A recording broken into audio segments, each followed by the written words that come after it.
തടവുകാരിൽ നിന്ന് കൈക്കൂലി വാങ്ങിയെന്ന കണ്ടെത്തലിൽ DIG MK Vinod കുമാറിനെ ആഭ്യന്തര വകുപ്പ് സംരക്ഷിക്കുന്നുവെന്ന ആരോപണം.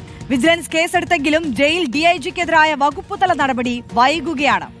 അതേസമയം വിനോദ് കുമാറിന്റെ ഭാര്യയുടെയും ബന്ധുക്കളുടെയും ബാങ്ക് ഇടപാടുകൾ വിജിലൻസ് അന്വേഷിച്ചു വരികയാണ്. ജയിലിനുള്ളിൽ പ്രതികൾക്ക് മൊബൈൽ ഫോണുകളും ലഹരിമരുന്നും എത്തിച്ചു നൽകുന്നതിൽ വിനോദ് കുമാറിന് പങ്കുണ്ടോ എന്നതിലും അന്വേഷണം നടക്കുകയാണ്. അർജുൻ കല്യാൺ നൽകും വിശദാംശങ്ങൾ. അർജുൻ, എന്തായാലും ഗുരുതര കണ്ടെത്തലുകൾ ഉണ്ടായിട്ടും വകുപ്പുതല നടപടിയിലേക്ക് പോലും കടക്കുന്നില്ല എന്നുള്ളതാണ് പ്രധാന ആക്ഷേപം. എന്തൊക്കെയാണ് വിവരങ്ങൾ?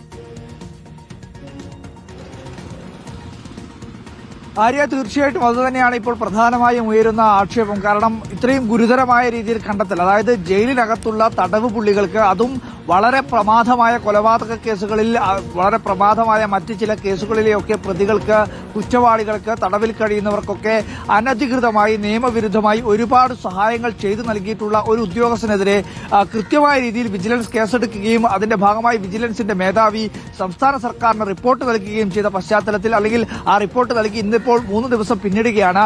ആ ഘട്ടത്തിൽ പോലും ആ ഉദ്യോഗസ്ഥനെതിരെ ഒരു നടപടിയും വകുപ്പ് തലത്തിൽ പോലും എടുക്കുന്നതിനു വേണ്ടി സംസ്ഥാന സർക്കാർ തയ്യാറാവുന്നില്ല എന്നത് ആശ്ചര്യപ്പെടുത്തുകയാണ്, അത്ഭുതപ്പെടുത്തുകയാണ്. എന്തായാലും ഇതുമായി ബന്ധപ്പെട്ടുകൊണ്ടുള്ള അന്വേഷണം വിജിലൻസ് കാര്യക്ഷമമായ രീതിയിൽ തന്നെ മുന്നോട്ട് കൊണ്ടുപോകുന്നുണ്ട്. ഈ പറയുന്ന ജയിൽ DIG ആയിട്ടുള്ള വിനോദ് കുമാറിന്റെ ഭാര്യയ്ക്കുൾപ്പെടെ, ഭാര്യയുടെ അക്കൗണ്ടിലേക്ക് ഉൾപ്പെടെ പണം വന്നിട്ടുണ്ട് എന്നുള്ളതാണ് ഇപ്പോൾ കണ്ടെത്തൽ. 40 ലക്ഷം രൂപ ഭാര്യയുടെ അക്കൗണ്ടിലേക്ക് ഇത്തരത്തിൽ, അതായത് നിയമവിരുദ്ധമായി തടവ് പുള്ളികൾക്ക് ചെയ്തു നൽകിയിട്ടുള്ള സഹായത്തിന്റെ ഭാഗമായി എത്തിയിട്ടുണ്ട് എന്നുള്ളതാണ് കണ്ടെത്തൽ. എന്തായാലും നടപടി ഉണ്ടാകുമോ എന്നതാണ് ഏറ്റവും പ്രധാനമായിട്ടുള്ള ഇപ്പോഴുള്ള ഒരു ആകാംക്ഷ, അല്ലെങ്കിൽ കാത്തിരിക്കുന്നത്.